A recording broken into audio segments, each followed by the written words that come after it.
ఈరోజు దేవుని హెచ్చరిక. గలతీలకు రాసిన పత్రిక 5వ అధ్యాయం 16వ వచనం. ఆత్మానుసారముగా నడుచుకొనుడి, ఆత్మానుసారముగా నడుచుకొనుడి. నేను చెప్పున్నదేమనగా ఆత్మానుసారముగా నడుచుకొనుడి, అప్పుడు మీరు శరీరేచ్ఛను నెరవేర్చరు.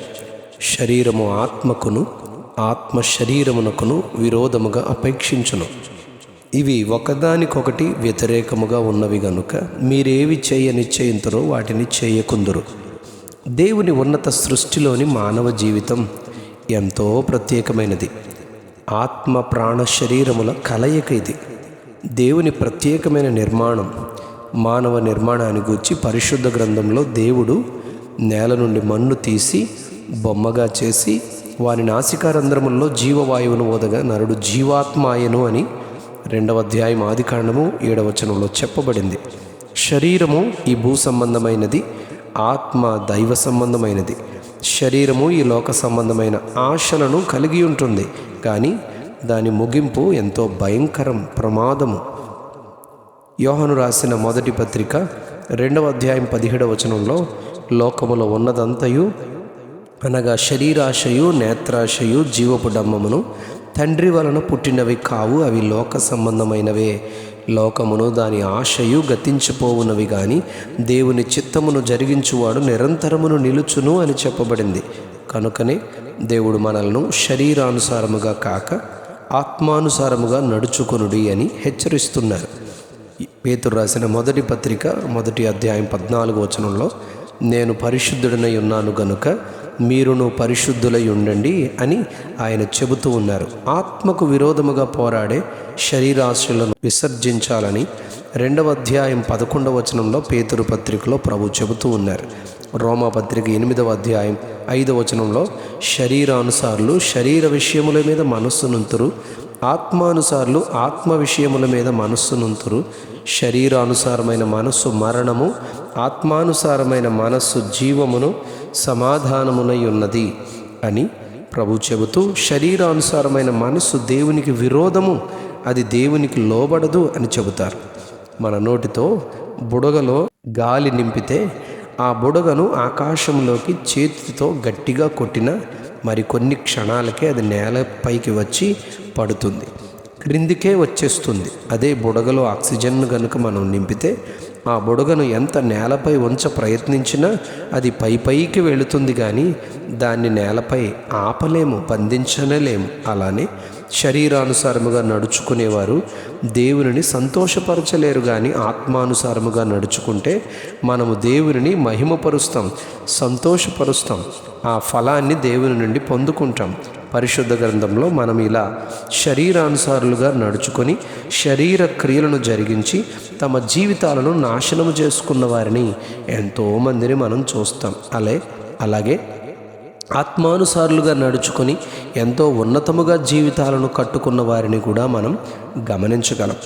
ఈ లోకం రంగుల వలయం. ఇది ఆకర్షిస్తుంది, మోసగిస్తుంది, బాధల పాలు చేస్తుంది. గనుక దేవుని ఉన్నతమైన సందేశం ఈరోజు మన ధ్యాన వాక్యంలో ఆత్మానుసారముగా నడుచుకొనండి అని ప్రభు మనకు తన సందేశాన్ని ఇస్తున్నారు. కనుక ఆత్మానుసారముగా నడుచుకుందాం. శరీరానుసారులుగా నడుచుకునే వారిలో ఏ లక్షణాలు మనకు కనిపిస్తాయో ఇక్కడే ఈ పుస్తకంలోనే దేవుడు తెలియచేస్తూ ఉన్నారు. గలతీ పత్రిక 5వ అధ్యాయం 19వ వచనంలో జారత్వము, అపవిత్రత, కాముకత్వము, విగ్రహారాధన, అభిచారము, ద్వేషములు, కలహము, మత్సరములు, క్రోధములు, కక్షలు, భేదములు, విమతములు, అసూయలు, మత్తతలు, అల్లరితో కూడిన ఆటపాటలు మొదలైనవి అని దేవుడు చెబుతూ, వీటిని జరిగించేవారు శరీరానుసారముగా జీవిస్తూ దేవుని సేవించలేరు, సంతోషపరచలేరు అని చెబుతారు. ఈ లోకంలో ఉన్నదంతా శరీరాశ, నేత్రాశ, జీవపు డంబం. వీటిలో పడిపోయే వారిని చూసే మనం ఉంటాం. వారి జీవిత ముగింపు ఎంతో భయంకరం, అది ఎంతో వేదన, ఎంతో దుఃఖము వారిలో మనం గమనిస్తాం. ఆత్మానుసారముగా నడుచుకోవడం అంటే దేవుడు ఇక్కడే వ్రాయించారు.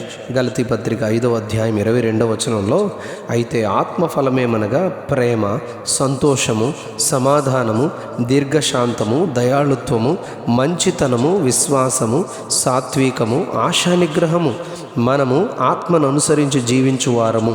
అయితే ఆత్మను అనుసరించి క్రమముగా వీటిలో నడుచుకుంటాము అని ప్రభు మనతో మాట్లాడుతున్నారు. ఒకే కుటుంబంలో జీవిస్తూ ఒకరు ఆత్మానుసారముగా మరొకరు శరీరానుసారముగా జీవించే కొందరిని పరిశుద్ధ గ్రంథంలో మనం గమనిందామా? కయ్యను, హేబేలు. కయ్యను శరీరానుసారుడు, హేబేలు ఆత్మానుసారుడు. ఏషావు, యాకోబు. ఏషావు శరీరానుసారుడు, యాకోబు ఆత్మానుసారుడు. Orpah, Ruth. ఓర్పా శరీరానుసారురాలు, ముద్దు పెట్టి వెళ్ళిపోయింది అత్తమ్మకు. రూతు అత్తను హత్తుకుంది, గొప్ప చరిత్రను సృష్టించుకుంది. దావీదు, గొల్యాతు. దావీదు ఆత్మానుసారుడు, ఆరాధికుడు. గొల్యాతు శరీరానుసారుడు, గర్విష్ఠుడు. ఏలీ కుమారులు, సమూయేలు. ఏలీ కుమారులు శరీరానుసారులు, స్త్రీలతో వ్యభిచారము చేశారు, దేవుని నామానికి అవమానం తీసుకొచ్చారు. సమూయేలు ఆత్మానుసారుడు, ప్రార్థనా వీరుడు, ప్రవక్త.